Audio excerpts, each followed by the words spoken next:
ਸਤਿ ਸ਼੍ਰੀ ਅਕਾਲ। मैं निर्मल कल्याण crime fighters जुल्म के खिलाफ पुलिस ते पब्लिक की सांझी जंग में तुहाडे नाल सांझी करूँगा। एक अजिही मासूम धी दे बेहद शरीफ पिता की 420 सहुरिਆਂ अगे बेबसी की दर्द कहानी ते फरोलांगे धी दीआं खुशियां लई सारी पूंजी लुटा के पुलिस अते अदालतां दे धक्के खाण लई मजबूर पिता का दर्द। पुलिस मुलाजिम नाल ब्याह करवाउण दी सज़ा कट रही मनप्रीत नूं क्यों सताउंदा है मौत दा खौफ। रुतबिਆਂ ਦੀ ਭੇਟ ਕਿਵੇਂ ਚੜੀ ਆਪਣੇ ਹੀ ਬਿਸਤਰ ਤੇ ਹੋਰਨਾਂ ਕੁੜੀਆਂ ਨਾਲ ਸੰਬੰਧ ਬਣਾਉਣ ਵਾਲੇ ਪਤੀ ਤੋਂ ਖਹਿੜਾ ਛਡਾਉਣ ਦੀ ਅਪੀਲ ਤੇ ਵੀ ਜਾਣਨ ਦੀ ਕੋਸ਼ਿਸ਼ ਕਰਾਂਗੇ ਕਿ ਦਹੇਜ ਦਾ ਸਮਾਨ ਅਤੇ ਨਕਦੀ ਵਾਪਸ ਕਰਨ ਦੀਆਂ ਸ਼ਰਤਾਂ ਦੇ ਨਾਮ ਤੇ ਹੋਏ ਸਮਝੌਤੇ ਦੀ ਆੜ ਵਿੱਚ ਮਨਪ੍ਰੀਤ ਦੀ ਦਰਖਾਸਤ ਖਾਰਜ ਕਰਨ ਲਈ ਪੁਲਿਸ ਪ੍ਰਸ਼ਾਸਨ ਕਿਉਂ ਹੋਇਆ ਮਜਬੂਰ। ਮਾਪੇ ਆਪਣੀਆਂ ਧੀਆਂ ਨੂੰ ਚਾਵਾਂ ਦੇ ਨਾਲ ਵਿਆਹੁੰਦੇ ਆ, ਪਹਿਲਾਂ ਉਹਨਾਂ ਨੂੰ ਲਾਡਾਂ ਦੇ ਨਾਲ ਪਾਲਦੇ ਪਲੋਸਦੇ ਪੜ੍ਹਾਉਂਦੇ ਆ ਤੇ ਫਿਰ ਉਹਨਾਂ ਦਾ ਇੱਕ ਅਜਿਹੇ ਗੱਭਰੂ ਦੇ ਨਾਲ ਅਜਿਹੇ ਨੌਜਵਾਨ ਦੇ ਨਾਲ ਤਲਾਸ਼ ਕਰਕੇ ਵਿਆਹ ਕਰਦੇ ਆ ਜਿਹੜਾ ਉਹਨੂੰ ਖੁਸ਼ ਰੱਖ ਸਕੇ, ਜਿਹੜਾ ਉਹਦਾ ਸੁੱਖ ਸਹੂਲਤ ਦਾ ਧਿਆਨ ਰੱਖ ਸਕੇ। ਇਸ ਦੇ ਲਈ ਉਹਨਾਂ ਨੂੰ ਕੀਮਤੀ ਤੋਹਫੇ ਵੀ ਦੇਣ ਲਈ ਮਜਬੂਰ ਹੋਣਾ ਪੈਂਦਾ ਤੇ ਕਈ ਵਾਰ ਨਕਦੀ ਰੂਪ ਦੇ ਵਿੱਚ ਦਾਜ ਦੀ ਰਕਮ ਵੀ ਦੇਣੀ ਪੈਂਦੀ ਆ। ਅਸੀਂ ਅਜਿਹੀ ਇੱਕ ਦੁਖਿਆਰਨ ਧੀ ਦੇ ਘਰ ਬੈਠੇ ਹਾਂ। ਲਧਾਈ ਪਿੰਡ ਆ ਮੋਗੇ ਜ਼ਿਲ੍ਹੇ ਦਾ। ਮਨਪ੍ਰੀਤ ਕੌਰ ਜਿਹਨੇ ਕ੍ਰਾਈਮ ਫਾਈਟਰ ਦੀ ਟੀਮ ਦੇ ਨਾਲ ਆਪਣਾ ਦੁੱਖ ਸਾਂਝਾ ਕਰਨ ਲਈ ਸੰਪਰਕ ਕੀਤਾ ਤੇ ਅਸੀਂ ਉਸ ਦੀ ਦਰਦ ਕਹਾਣੀ ਅੱਜ ਤੁਹਾਡੇ ਨਾਲ ਸਾਂਝੀ ਕਰਾਂਗੇ ਕਿ ਕੀ ਹਾਲਾਤ ਬਣੇ ਉਸ ਪਰਿਵਾਰ ਦੇ ਵਿੱਚੋਂ। ਉਹਨੂੰ ਪੂਰਾ 1 ਸਾਲ ਸਵਾ ਸਾਲ ਹੋ ਗਿਆ ਆਪਣੇ ਪੇਕੇ ਘਰ ਬੈਠੀ ਆ, ਜਦੋਂ ਕਿ ਇਸ ਪਰਿਵਾਰ ਦੇ ਵਿੱਚ ਮਨਪ੍ਰੀਤ ਦੇ ਪਿਤਾ ਦਰਸ਼ਨ ਸਿੰਘ ਨੇ ਆਪਣੀ ਨੌਕਰੀ ਦਰਮਿਆਨ ਬੱਚਤ ਕੀਤੇ ਹੋਏ ਪੈਸੇ ਪੂੰਜੀ ਜਿਹੜੀ ਹੈਗੀ ਆ ਸਾਰੀ ਲੁਟਾ ਲਈ ਤੇ ਹੁਣ ਇਸ ਵੇਲੇ ਉਹ ਪੁਲਿਸ ਤੇ ਪ੍ਰਸ਼ਾਸਨ ਦੇ ਨਾਲ ਅਦਾਲਤਾਂ ਦੇ ਵਿੱਚ ਧੱਕੇ ਖਾਣ ਲਈ ਮਜਬੂਰ ਆ। ਕੀ ਕਾਰਨ ਰਿਹਾ? ਮਨਪ੍ਰੀਤ ਦੀ ਜਵਾਨੀ ਜਿਹੜੀ ਹੈਗੀ ਆ ਇਸ ਵੇਲੇ ਰੁਲ ਰਹੀ ਆ ਇਸ ਘਰ ਦੇ ਵਿੱਚ। ਹਰ ਵਾਰ ਸੋਚ ਦੇ ਨਾਲ ਡੋਬੂ ਪੈ ਰਿਹਾ ਉਹਨਾਂ ਦੀ ਮਾਤਾ ਨੂੰ ਤੇ ਫਿਕਰਾਂ ਦੇ ਵਿੱਚ ਰੰਗ ਕਾਲਾ ਹੋ ਰਿਹਾ ਉਹਨਾਂ ਦੇ ਪਿਤਾ ਦਰਸ਼ਨ ਸਿੰਘ ਦਾ। ਕੀ ਹਾਲਾਤ ਬਣੇ ਮਨਪ੍ਰੀਤ ਤੋਂ ਜਾਣਦੇ ਹਾਂ। ਮੇਰਾ ਨਾਮ ਮਨਪ੍ਰੀਤ ਕੌਰ ਹੈ। ਮੈਂ ਦਰਸ਼ਨ ਸਿੰਘ ਮੇਰੇ ਪਾਪਾ ਦਾ ਨਾਮ ਹੈ ਤੇ ਮੈਂ ਲਧਾਈਕੇ ਪਿੰਡ ਦੀ ਹਾਂ। ਜ਼ਿਲ੍ਹਾ ਮੇਰਾ ਮੋਗਾ ਹੈ ਤੇ ਮੇਰਾ ਵਿਆਹ ਅਰਸ਼ਦੀਪ ਸਿੰਘ ਨਾਲ ਉਹ ਪਿੰਡ ਉਗੋ ਕੀ ਜ਼ਿਲ੍ਹਾ ਫਿਰੋਜ਼ਪੁਰ ਵਿੱਚ ਹੋਇਆ ਸੀ 2018 ਵਿੱਚ 15 ਦਸੰਬਰ 2018 ਵਿੱਚ। ਮੈਂ 1 ਸਾਲ ਰਹਿ ਕੇ ਆਈ ਹਾਂ। ਮੇਰੇ ਸਹੁਰੇ ਵੱਲੋਂ ਮੈਨੂੰ ਤੰਗ ਪਰੇਸ਼ਾਨੀ ਕੀਤੀ ਜਾਂਦੀ ਸੀ। ਦਾਜ ਦਹੇਜ ਵੱਲੋਂ ਮੈਨੂੰ ਕਿਹਾ ਜਾਂਦਾ ਸੀਗਾ ਤੇਰਾ ਆ ਨਹੀਂ ਵਧੀਆ ਹੈਗਾ, ਤੂੰ ਫਲਾਨਾ ਆ ਨਹੀਂ ਲਿਆਂਦਾ, ਉਹ ਮੈਨੂੰ ਹਰ ਇੱਕ ਪਾਸਿਓਂ ਪਰੇਸ਼ਾਨ ਕੀਤਾ ਜਾਂਦਾ ਸੀ। ਕੰਮ ਵੱਲੋਂ ਤਾਂ ਮੈਨੂੰ ਪਰੇਸ਼ਾਨੀ ਦਿੱਤੀ ਜਾਂਦੀ ਸੀ। ਮਤਲਬ ਸਹੁਰਾ ਪਰਿਵਾਰ ਮੇਰਾ ਸੱਸ ਸਹੁਰਾ ਮੈਨੂੰ ਕਈ ਵਾਰ ਮੈਨੂੰ ਉਹਨਾਂ ਨੇ ਕੁੱਟਿਆ ਵੀ ਆ। ਮੇਰੇ ਘਰ ਵਾਲੇ ਤੋਂ ਬਿਨਾਂ ਇਹ ਡਿਊਟੀ 'ਤੇ ਚੱਲ ਜਾਂਦਾ ਸੀ। ਬਾਅਦ 'ਚ ਮੇਰੇ ਨਾਲ ਪਰੇਸ਼ਾਨੀ ਕੀਤੀ ਜਾਂਦੀ ਸੀਗੀ ਇਹਨਾਂ ਵੱਲੋਂ। ਕਿ ਤੁਹਾਡੇ ਜਿਹੜੇ ਹੈਗੇ ਆ ਪਰਿਵਾਰ ਦੇ ਹਾਲਾਤ ਤੁਸੀਂ ਦੱਸਿਆ, ਪਰਿਵਾਰ ਦਾ ਤੁਹਾਡੇ ਨਾਲ ਵਿਵਹਾਰ ਠੀਕ ਨਹੀਂ ਸੀ ਤੇ ਜਿਹੜੇ ਅਰਸ਼ਦੀਪ ਜਿਨ੍ਹਾਂ ਦਾ ਜ਼ਿਕਰ ਕਰਦੇ ਆ, ਜਿਨ੍ਹਾਂ ਦੇ ਨਾਲ ਤੁਹਾਡਾ ਵਿਆਹ ਹੋਇਆ ਸੀ, ਉਹਨਾਂ ਦਾ ਤੁਹਾਡੇ ਨਾਲ ਕਿਸ ਤਰ੍ਹਾਂ ਦਾ ਵਿਵਹਾਰ ਸੀ? ਕਿੰਨਾ ਤੁਹਾਨੂੰ ਪਿਆਰ ਕਰਦੇ ਸੀ, ਕਿੰਨਾ ਤੁਹਾਡਾ ਸਤਿਕਾਰ ਕਰਦੇ ਸੀ, ਕਿੰਨਾ ਤੁਹਾਡਾ ਖਿਆਲ ਰੱਖਦੇ ਸੀਗੇ? ਕਿਉਂਕਿ ਜਦੋਂ ਸਾਡੀ ਗੱਲ ਹੋਈ ਸੀ ਦੋਸਤੋ, ਬਹੁਤ ਹੀ ਨਿਮਰਤਾ ਦੇ ਨਾਲ ਤੇ ਪਿਆਰ ਦੇ ਨਾਲ ਉਹਨਾਂ ਨੇ ਦੱਸਿਆ ਵੀ ਮੈਂ ਹਰ ਤਰ੍ਹਾਂ ਦੀ ਸੁੱਖ ਸਹੂਲਤ ਦਾ ਖਿਆਲ ਰੱਖਦਾ ਮਨਪ੍ਰੀਤ ਦਾ, ਪਰੰਤੂ ਹਾਲਾਤ ਕਿਵੇਂ ਵਿਗੜਦੇ ਆ, ਕੀ ਆ, ਇਹ ਸਾਰੀ ਗੱਲ ਜਿਹੜੀ ਹੈਗੀ ਆ ਜਾਣਾਂਗੇ ਆਪਾਂ ਮਨਪ੍ਰੀਤ ਤੋਂ। ਤੇ ਫਿਰ ਕੀ ਮਤਲਬ ਨਜ਼ਰੀਆ ਕਿਸ ਤਰ੍ਹਾਂ ਦਾ ਸੀ ਤੁਹਾਡੇ ਪ੍ਰਤੀ ਅਰਸ਼ਦੀਪ ਦਾ? ਅਰਸ਼ਦੀਪ ਵੱਲੋਂ ਤਾਂ ਮੈਨੂੰ ਕੋਈ ਪ੍ਰੋਬਲਮ ਨਹੀਂ ਸੀਗੀ ਵੀ ਵਧੀਆ ਮੈਨੂੰ ਹੈਂਡਲ ਕਰਦੇ ਸੀ ਸਾਰਾ ਕੁਛ, ਲੇਕਿਨ ਪੈਸੇ ਪੂਸੇ ਵੱਲੋਂ ਮੈਨੂੰ ਤੰਗੀ ਸੀਗੀ। ਮੈਨੂੰ ਉਹਨਾਂ ਨੇ ਕਦੇ ਵੀ ਕੋਈ ਚੀਜ਼ ਨਹੀਂ ਲੈ ਕੇ ਦਿੱਤੀ ਸੀ। ਜੋ ਵੀ ਮੇਰਾ ਜਾਂਦਾ ਸੀ ਘਰੋਂ ਇੱਥੋਂ ਜਾਂਦਾ ਸੀ ਤੇ ਉਹਨਾਂ ਵੱਲੋਂ ਐਵੇਂ ਸੀ ਕਿ ਮੈਨੂੰ ਐਵੇਂ ਮਾੜਾ ਚੰਗਾ ਕਦੇ ਨਹੀਂ ਸੀ ਬੋਲੇ, ਨਾਲ ਲੜਾਈ ਨਾ ਝਗੜਾ। ਲੇਕਿਨ ਇਹਨਾਂ ਦੇ ਮੈਨੂੰ ਇਹ ਪ੍ਰੋਬਲਮ ਸੀਗੀ ਕਿ ਇਹਨਾਂ ਦੇ ਬਾਹਰ ਰਿਲੇਸ਼ਨ ਸੀ ਕੁੜੀਆਂ ਨਾਲ। ਮੈਂ ਕਾਫੀ ਟਾਈਮ ਇਹ ਦੇਖਿਆ ਵੀ ਹੈ ਵੀ ਇਹਨਾਂ ਨੇ ਗੱਲਾਂ ਕਰਦੇ ਰਹਿੰਦੇ ਸੀ। ਉਹ ਦੇਖਦੀ ਹੁੰਦੀ ਸੀਗੀ। ਮੈਂ 2-3 ਵਾਰੀ ਇਹਨੂੰ ਫੋਨ 'ਤੇ ਫੜਿਆ ਵੀ ਹੈ ਵੀ ਮੈਂ ਕਹਿਣਾ ਵੀ ਕੌਣ ਆ, ਜਾਂ ਇਹਨੇ ਐਂ ਕਹਿ ਦੇਣਾ ਮੇਰੇ ਮੁਲਾਜ਼ਮਾਂ ਨਾਲ ਦੇ ਫਲਾਨਾ ਹੈ, ਇੱਦਾਂ ਕਹਿ ਕੇ ਹਟ ਜਾਂਦੇ ਸੀ। ਮੈਂ ਫਿਰ ਵੀ ਚਲੋ ਮੈਂ ਕਿਹਾ ਕੋਈ ਗੱਲ ਨਹੀਂ। ਮਨਪ੍ਰੀਤ, ਅਰਸ਼ਦੀਪ ਤੇ ਤੁਹਾਡੀ ਜਿਹੜੀ ਜਦੋਂ ਫੋਨ ਤੇ ਗੱਲ ਕਰਦੇ ਸੀ, ਤੁਹਾਡੀ ਇਸ ਗੱਲ ਦੀ ਸ਼ੱਕ ਦੀ ਵਜ੍ਹਾ ਤੁਹਾਡਾ ਰਿਸ਼ਤਾ ਟੁੱਟਣਾ ਬਣਿਆ ਜਾਂ ਕਿਸੇ ਕਿਸਮ ਦਾ ਕੋਈ ਸਬੂਤ ਵੀ ਹੈ ਕਿ ਵੀ ਉਹਦੇ ਹੋਰ ਔਰਤਾਂ ਨਾਲ ਜਾਂ ਕਿਸੇ ਲੜਕੀ ਦੇ ਨਾਲ ਉਹਨਾਂ ਦੇ ਸੰਬੰਧ ਸੀਗੇ? ਸਬੂਤ ਤਾਂ ਮੇਰੇ ਕੋਲ ਹੈਗੇ ਆ। ਮੇਰੇ ਕੋਲ ਪਿਕ ਪਈ ਹੈ ਇੱਕ ਕੁੜੀ ਨਾਲ। ਮੇਰੇ ਜਦੋਂ ਮੈਂ ਇੱਥੇ ਆ ਗਈ ਸੀ ਇਸ ਤੋਂ ਬਾਅਦ ਉਹ ਕੁੜੀ ਨੂੰ ਸ਼ਾਇਦ ਲੈ ਕੇ ਆਉਂਦਾ ਸੀ, ਕਿਉਂਕਿ ਜਿੱਥੇ ਮੈਂ ਰਹਿੰਦੀ ਸੀਗੀ ਨਾ ਉੱਥੇ ਉਹ ਸਮਾਨ ਮੇਰਾ ਪਿਆ ਹੋਇਆ ਸੀਗਾ, ਉਹ ਸਮਾਨ ਉੱਥੇ ਪਿਆ ਕਰਕੇ ਤੇ ਉੱਥੇ ਲੈ ਕੇ ਜਾਂਦਾ ਹੁੰਦਾ ਸੀ ਕੁੜੀਆਂ ਨੂੰ। ਇੰਨਾ ਮੈਨੂੰ ਪਤਾ ਕਿਉਂਕਿ ਉਹ ਫੋਟੋ ਮੇਰੇ ਕੋਲ ਹੈਗੀ ਆ। ਫੋਟੋ ਤੁਹਾਡੇ ਕੋਲ ਕਿਵੇਂ ਆਈ? ਫੋਟੋ ਤਾਂ ਮੇਰੇ ਕੋਲ ਉਹਨੇ ਆਪ ਹੀ ਭੇਜੀ ਸੀਗੀ, ਕਿਉਂਕਿ ਉਹਨੂੰ ਆਏ ਸੀਗਾ ਵੀ ਇਹਨੂੰ ਪਤਾ ਲੱਗ ਜੇ ਵੀ ਹਾਂ ਮੈਂ ਤੇਰੇ ਬਿਨਾਂ ਰਹਿ ਸਕਦਾ ਹੈ। ਇਹ ਚੀਜ਼ ਮਤਲਬ ਇਹਦਾ ਮਤਲਬ ਇਹ ਤਾਂ ਨਹੀਂ ਵੀ ਤੇਰੇ ਤੋਂ ਖੁਦ ਖਹਿੜਾ ਛਡਾਉਣਾ ਚਾਹੁੰਦਾ ਹੋਵੇ ਅਰਸ਼ਦੀਪ? ਹਾਂਜੀ, ਐਵੇਂ ਹੀ ਹੋ ਸਕਦਾ ਹੈ।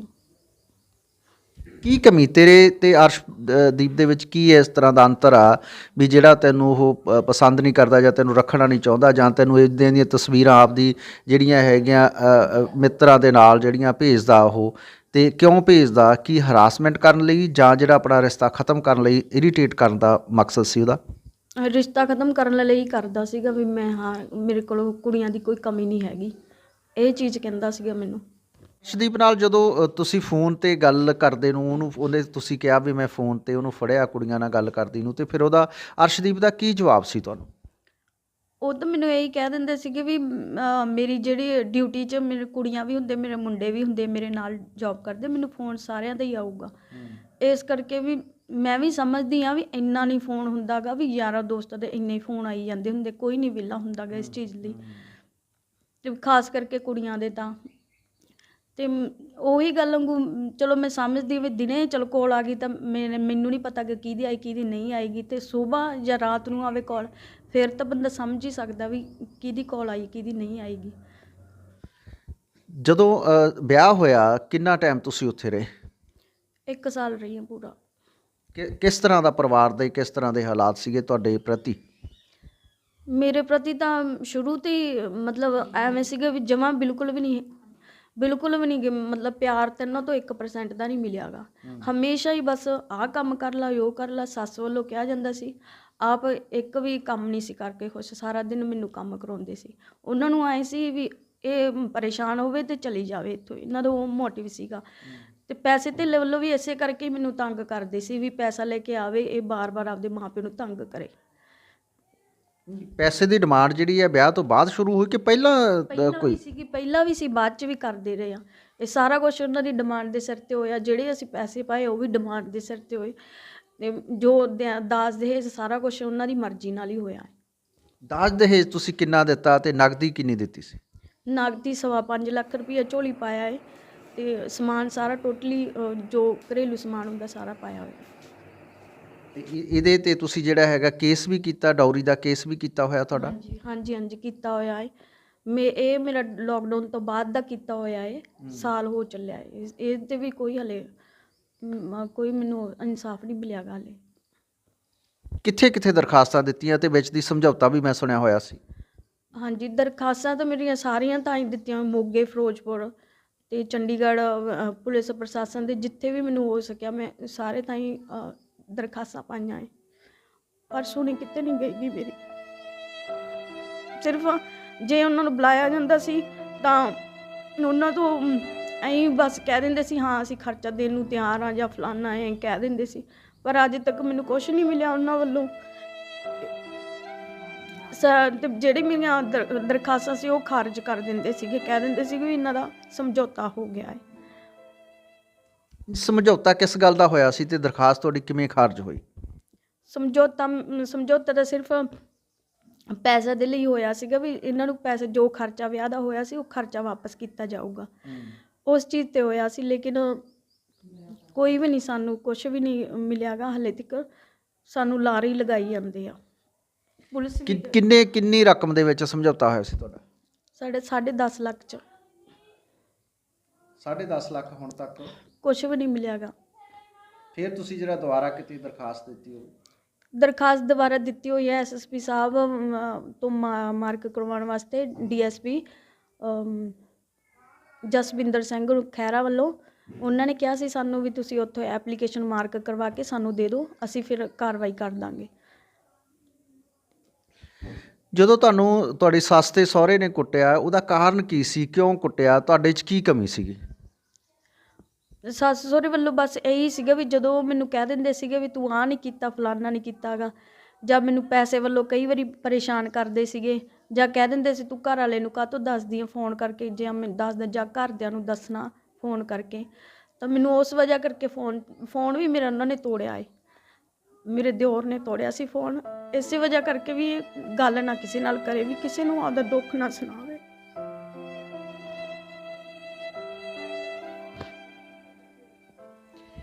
ਫਿਰ ਤੁਸੀਂ ਜਿਹੜਾ ਹੈਗਾ ਸਭ ਤੋਂ ਪਹਿਲਾਂ ਜਦੋਂ ਤੁਹਾਨੂੰ ਕੁੱਟਿਆ ਤੇ ਫਿਰ ਤੁਸੀਂ ਆਪਣੇ ਘਰ ਵਾਲੇ ਨਾਲ ਗੱਲ ਇਸ ਸਿਲਸਿਲੇ 'ਚ ਕੀਤੀ ਵੀ ਤੁਹਾਡਾ ਜਿਹੜੀ ਹੈਗੀ ਤੁਹਾਨੂੰ ਤੁਹਾਡੀ ਸੱਸ ਤੇ ਤੁਹਾਡਾ ਸਹੁਰਾ ਤੰਗ ਪਰੇਸ਼ਾਨ ਕਰਦਾ?